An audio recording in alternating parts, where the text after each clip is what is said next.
Imagine it's Sunday and imagine you're in Italy. What are you going to eat? Chances are pretty good it's going to be a baked pasta like this cannelloni with sausage, chard, and ricotta.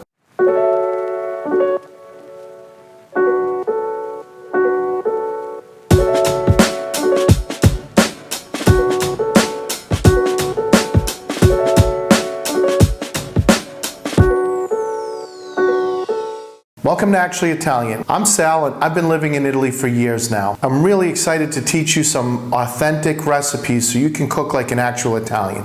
Sundays in Italy are meant for more complicated dishes than you would eat during the week. You're going to be at your grandma's house, you're going to be at your parents' house, and this is when people are going to take the time to put together a long cooking and complex dish. Usually it'd be like a Sunday sauce or ragu, it could be lasagna, it could be something similar, or it could be this cannelloni dish. On Sundays, I love making this cannelloni because it doesn't take quite as much time as some of the other dishes. And you can fill with whatever you like. Meat, sauce, anything really. All right, let's take a look at what you need to do to put this together.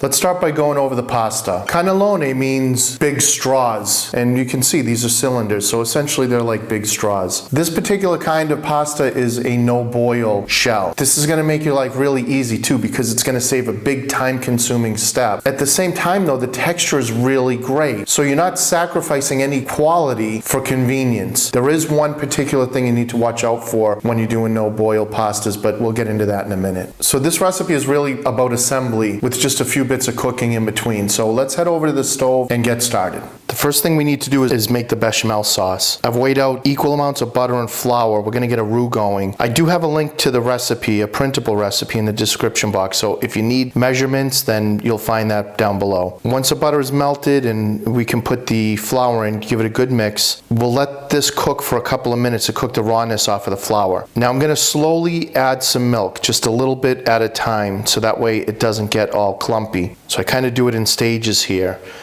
Once it gets pretty loose, then I just finish putting the milk in. Give it a good stir.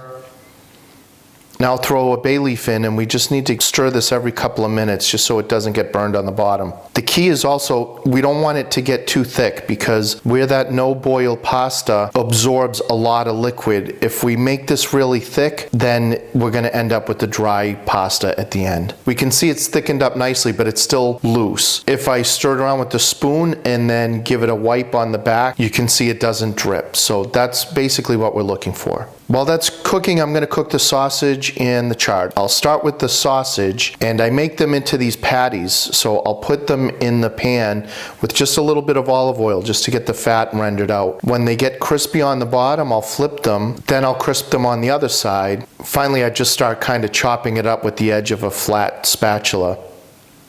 This is gonna make it real easy to get these into small pieces, so that way it'll fit into the cannelloni. Now I'll add the chard right to the pan. I want to cook it in the fat. It's going to give it a lot of extra flavor. I don't boil my chard unless I'm using the chard that has the really thick ribs on it. This is a baby chard essentially, so it's very tender and it'll cook in just a few seconds in this fat. Once it's cooked, I'm going to take it out of the pan and I need to give it a good chop. I want to chop it up really fine. At this point now we're ready to assemble, so I need to put some of the bechamel into the bottom of the pan so the pasta doesn't stick to the bottom. Now let's mix the filling. We've got our ricotta in the bowl, and I'm just gonna break it apart and get it loose. All right, now I can start putting everything in. I've got our mozzarella,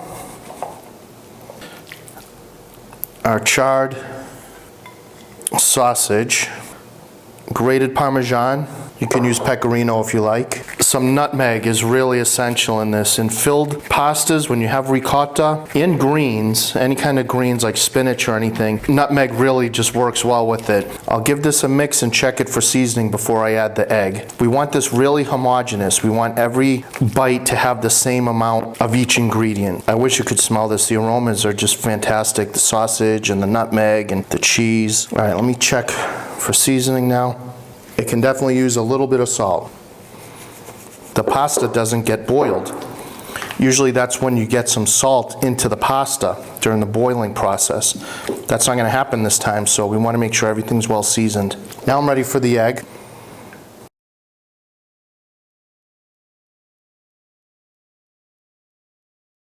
Here's the fun part, or the tedious part. It depends on your perspective. I think it's fun to do this with family. If you've got kids that can help you out, it goes faster. They love to do it. This is the filling part. You can use a pastry bag and kind of squeeze it in. I don't like having more stuff to clean, so I'm just going to use a spoon. This works fine for me. We just want to use the spoon to press it in. This was why we really needed to chop up that chard finely, and the mozzarella, because we wanted this all to be able to go in easily. Just keep pushing it in until it gets to the other side. Now it's filled, we're just going to neatly put it into the pan, and then we'll keep going.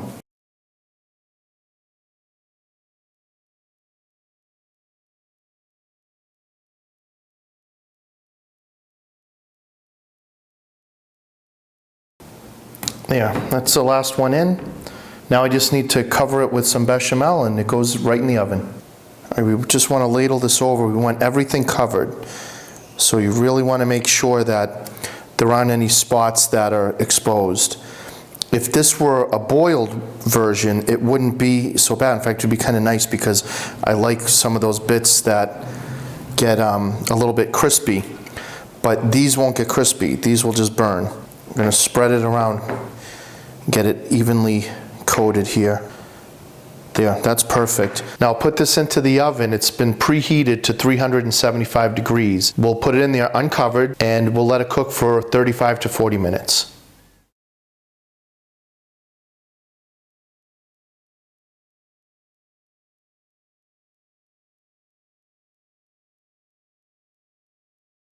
This smells absolutely incredible. I can't wait to eat it.